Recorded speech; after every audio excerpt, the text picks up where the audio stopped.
Genèse 32. Le lendemain, de bon matin, Laban embrassa ses petits-enfants et ses filles et les bénit. Puis il partit et retourna chez lui. Jacob poursuivit sa route. Des anges de Dieu vinrent à sa rencontre. En les voyant, il s'écria « C'est ici le camp de Dieu !»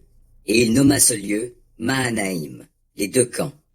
Puis il envoya devant lui des messagers vers son frère Ésaü, au pays de Séhir, dans la steppe d'Édom. Il leur donna les instructions suivantes. « Voici ce que vous direz à mon seigneur Ésaü.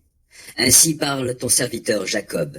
J'ai séjourné chez Laban, et je m'y suis attardé jusqu'à maintenant. J'ai acquis des bovins et des ânes, des moutons, des chèvres, des serviteurs et des servantes.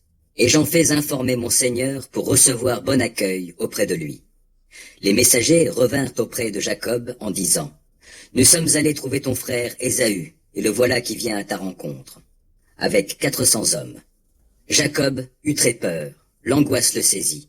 Il répartit en deux camps les gens qui étaient avec lui, le menu et le gros bétail ainsi que les chameaux, car il se disait « Si Ésaü attaque l'un des camps et le détruit, celui qui restera pourra en réchapper. » Puis Jacob pria « Dieu de mon père Abraham, Dieu de mon père Isaac, ô Éternel, toi qui m'as dit « Retourne dans ton pays, dans ta famille, et je te ferai du bien. » Je suis indigne de toutes les faveurs que tu as témoignées avec tant de fidélité à ton serviteur.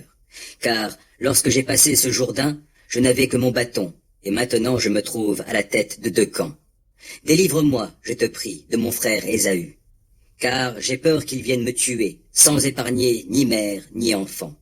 Pourtant, toi tu m'as dit, je te ferai du bien, et je rendrai tes descendants aussi nombreux que le sable de la mer, que nul ne peut compter. Jacob s'installa à cet endroit pour la nuit. Il choisit dans ce qu'il avait à sa disposition de quoi faire un présent à son frère Ésaü. 200 chèvres et 20 boucs, 200 brebis et 20 béliers, 30 chamelles qui allaitaient avec leurs petits, 40 vaches et 10 taureaux, 20 ânesses et 10 ânons. Il les confia à ses serviteurs par troupeaux séparés en leur disant « Passez devant moi et laissez une certaine distance entre chaque troupeau. » Puis il donna les instructions suivantes au premier serviteur. « Quand tu rencontreras mon frère Ésaü et qu'il te demandera « Quel est ton maître? Où vas-tu? Et à qui appartient ce troupeau qui te précède ?»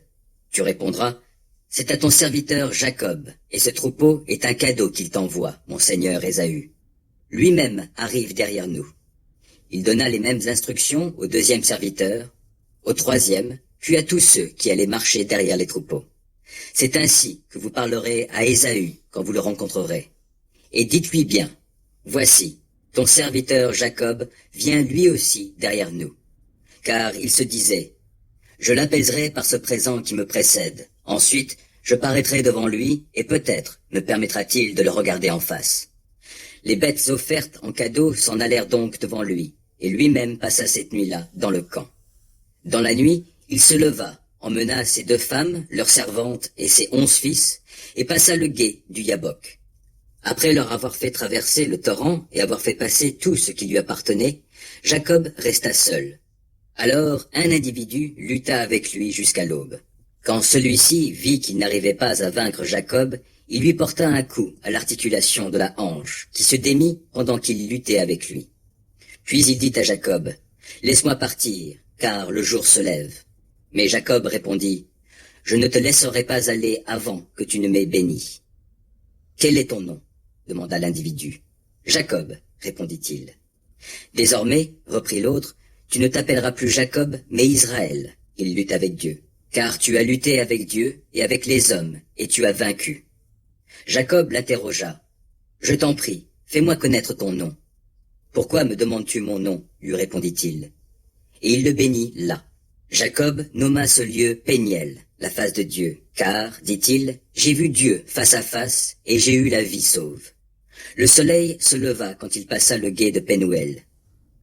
Jacob boitait de la hanche. C'est pourquoi, jusqu'à ce jour, les Israélites ne mangent pas le muscle de la cuisse fixé à l'articulation de la hanche, car c'est là que Dieu avait frappé Jacob.